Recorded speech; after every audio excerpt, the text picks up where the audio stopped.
ನಗರದ ಶ್ರೀ ದಾಮೋದರ್ ರಾಘೋಜಿ ಮೆಮೋರಿಯಲ್ ಶಾಲೆಯಲ್ಲಿ 78ನೇ ಸ್ವಾತಂತ್ರ್ಯ ದಿನಾಚರಣೆಯನ್ನು ಅದ್ದೂರಿಯಾಗಿ ಆಚರಣೆ ಮಾಡಲಾಯಿತು. ಸಮಾರಂಭದಲ್ಲಿ ಭಾಗಿಯಾದ ಕ್ರಿಕೆಟ್ ಆಟಗಾರ ಅಭಿಷೇಕ್ ರೆಡ್ಡಿ ಹಾಗೂ ಸಂಸ್ಥೆಯ ಕಾರ್ಯದರ್ಶಿ ಮೀರಾ ರಾಘೋಜಿ ಅವರು ರಾಷ್ಟ್ರಧ್ವಜಾರೋಹಣ ನೆರವೇರಿಸಿದ್ದರು.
ಬಳಿಕ ಮಾತನಾಡಿದ ಕ್ರಿಕೆಟ್ ಆಟಗಾರರಾದ ಅಭಿಷೇಕ್ ರೆಡ್ಡಿ ಅವರು ದಾಮೋದರ್ ರಾಘೋಜಿ ಶಾಲೆಯ ಸ್ವಾತಂತ್ರ್ಯ ದಿನಾಚರಣೆ ವೈಭವವನ್ನು ಕೊಂಡಾಡಿದರು.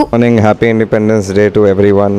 Firstly, I'm really grateful for Shri Damodar Raghoji Memorial School for having me here to witness some great talents here, and it's very good to see a great atmosphere here, to see all kids performing, and it reminds me of my school days, so I'm really happy to be part of this function, and really glad to be enjoying the atmosphere here. And once again I'd like to thank the management, principal sir, Nandini, Meera ma'am, and everyone for having me here, and I'm really enjoying it. ಬಳಿಕ ಮಾತನಾಡಿದ trust ಸದಸ್ಯ ವಿಷ್ಣು ರಾಘೋಜಿ ಅವರು ಶಾಲೆಯು ಪ್ರತಿ ವರ್ಷದಂತೆ ಈ ವರ್ಷವೂ ಸಹ ಅದ್ದೂರಿಯಾಗಿ ಆಚರಣೆ ಮಾಡಲಾಗುತ್ತಿದ್ದು ಮಕ್ಕಳು ಉತ್ಸಾಹದಿಂದ ಭಾಗವಹಿಸಿ ಸಂಭ್ರಮಿಸಿದ್ದಾರೆ ಎಂದರು. So I am Vishnu, the trustee of Shri Damodar Raghoji Memorial Trust.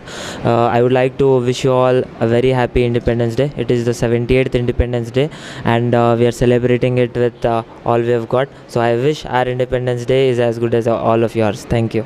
ತದನಂತರ ನಂದಿನಿ ರಾಘೋಜಿ ನಾಡಿನ ಸಮಸ್ತ ಜನತೆಗೆ 78ನೇ ಸ್ವಾತಂತ್ರ್ಯ ದಿನಾಚರಣೆಯ ಶುಭಾಶಯ ತಿಳಿಸಿದರು. Today at Shri Damodar Raghoji Memorial CBSE School, we are celebrating 78th Independence Day, and we are very fortunate that every year we gather here to celebrate this day, because this invokes the feeling of patriotism, and it teaches our students about the history and about all the struggles that our freedom fighters have done. I am very thankful to the captain of the ship, Pramod Malekar sir, who has executed this program really well. I wish you all a very happy 78th Independence Day. ಕಾರ್ಯಕ್ರಮದಲ್ಲಿ ಮಕ್ಕಳಿಗಾಗಿ ಆಯೋಜಿಸಿದ್ದ ವಿವಿಧ ಸ್ಪರ್ಧೆಯಲ್ಲಿ ವಿಜೇತರಾದ ಮಕ್ಕಳಿಗೆ ನಿರ್ಣಾಯಕರಾದ doctor Vishwaraj Patil, ಸೌಖ್ಯ ಕುಲಕರ್ಣಿ ಹಾಗೂ ಗಣ್ಯರು ಬಹುಮಾನ ವಿತರಿಸಿ ಪ್ರೋತ್ಸಾಹಿಸಿದರು. ಸಮಾರಂಭದಲ್ಲಿ ಪ್ರಾಂಶುಪಾಲರಾದ ಡಾಕ್ಟರ್ ಮಲ್ಲಿಕಾರ್ಜುನ್ ಕಿಣ್ಣಿ, ಪ್ರಮೋದ್ ಮಳ್ಕೇರ್ ಭಾಗವಹಿಸಿದ್ದರು. ವಿದ್ಯಾರ್ಥಿಗಳಾದ ಲಿಂಗರಾಜ್ ಬೋಜಪ್ಪ ಹಾಗೂ ಸಲೋನಿ ಜಯಪ್ರಕಾಶ್ ನಿರೂಪಿಸಿದರು. ಸಂಸ್ಕೃತಿ ಭೀಮರಾಯ ಸ್ವಾಗತಿಸಿದರು. Bureau report in Gulbarga news.